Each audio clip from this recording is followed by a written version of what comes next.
All right, today we're headed to a place you might not expect, a stunning Roman city that's literally on the brink of being swallowed by the sea. Just look at this thing. It's a classic three-story Roman theater, absolutely spectacular. So where do you think you're looking? Italy? Maybe Greece? Nope. This is the coast of North Africa, in what's now Libya. Wild, right? So, how did one of the Roman Empire's most important cities end up here? And more importantly, why is it in real danger of just disappearing? That's the story we're diving into. Okay, let's get our bearings. The city we're talking about is called Sabratha. It was a major port in the Roman province of Africa. And yeah, it's a UNESCO World Heritage Site, a really important one. So you can find Sabratha right on the Mediterranean, just a bit west of modern Tripoli. And it's been on the World Heritage List since '82, but, and this is the crucial part, in 2016, UNESCO put it on the endangered list. We're definitely going to unpack why that happened. Now, to really get Sabratha, you've got to peel back the layers of its history. Because long before the Romans even showed up, this place was already a big deal, a real hotspot for trade and power. I mean, look at this timeline. The city was passed around like a hot potato between empires. It kicks off around 500 BCE as a Phoenician trading post. Then it's scooped up by Carthage. Later, it's part of the Numidian kingdom, and finally, around 46 BCE, the Romans annex it. It had a whole life before it was even Roman. And here's some actual proof of that pre-Roman past. This is a coin from the city, and it has its old Punic name, Sabrathan, right on it. It's a physical link, a relic from its Phoenician and Carthaginian days. But let's be real, it was the Romans who really put Sabratha on the map. Under their rule, the city just exploded. It entered this incredible golden age, especially during the time of the Severan dynasty. So why then? Well, it's largely thanks to one guy, Emperor Septimius Severus. He was actually a local boy, born just down the coast in a city called Leptis Magna. And when he became emperor, he didn't forget where he came from. He poured money and resources into his home province. Sabratha, being a major port, became the super important hub for shipping stuff from Africa all over the empire. And because of that, it pretty much doubled in size. Just imagine the boom.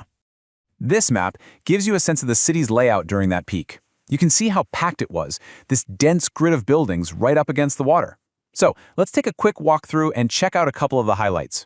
First up, the temples. The city was packed with them. This one, for example, was for Serapis, an Egyptian god who was super popular all across the Roman Empire. And there was another big one dedicated to the goddess Isis right nearby. So a really cosmopolitan place.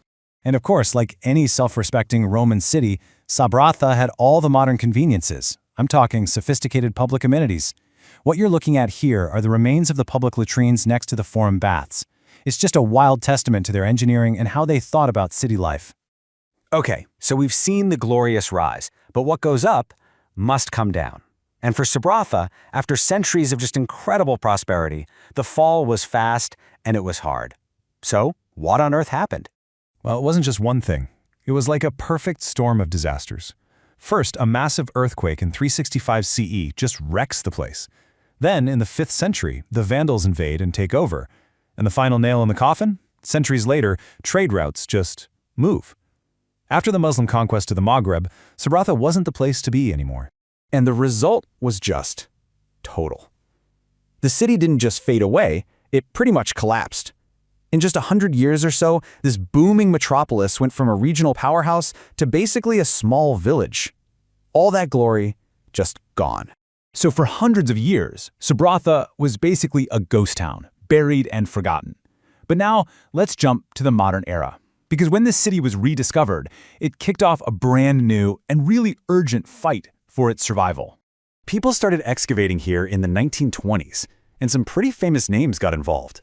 During World War II, the archaeologist Max Mallowan, who also happened to be married to the novelist Agatha Christie, was actually based right here. And after him came Dame Kathleen Kenyon, one of the giants of archaeology. So it's got quite a pedigree. But all this modern study uncovered a fatal flaw. It turns out the very stone they used to build this magnificent city, this local sandstone called calcarene, is its Achilles heel. It's super porous, which means it just gets eaten away by the sea spray and the waves. The thing that gave it life is now killing it. And this problem, this constant erosion, coupled with rising sea levels, it got so bad that in 2016, UNESCO had no choice. They officially declared Sabratha a World Heritage Site in danger. Okay, before we wrap up, I have one last, absolutely wild piece of trivia for you. So picture this. It's 1969. The Beatles are planning their last ever live concert, and they want to do it somewhere epic.